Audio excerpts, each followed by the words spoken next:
Aase-Smith Syndrome.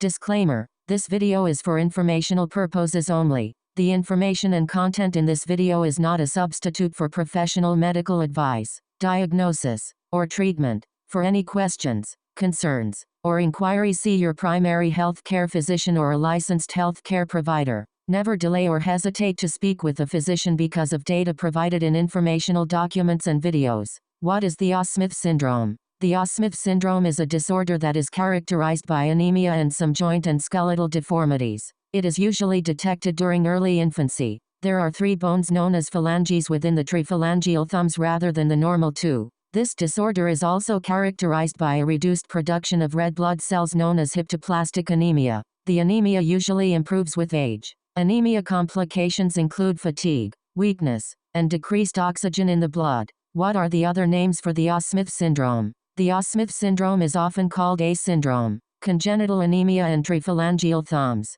hypoplastic Anemia-Triphalangeal thumbs, and Aase-Smith Type. What are the causes of the Aase-Smith Syndrome? The cause of the disorder is unknown. Researchers believe that the cause is inheritance through an autosomal recessive trait. What are the symptoms of the Aase-Smith Syndrome? The symptoms range from absent or small knuckles, cleft palate, decreased skin creases at finger joints, deformed ears, droopy eyelids, cannot fully extend the joints, narrow shoulders, pale skin, and triple-jointed thumbs. What are the means of diagnosis? The following tests can be performed to diagnose the Aase syndrome: bone marrow biopsy, complete blood count, CBC, echocardiogram, and X-rays. What are the treatments for Aase syndrome? Blood transfusions, steroid medications such as prednisone, and bone marrow transplant.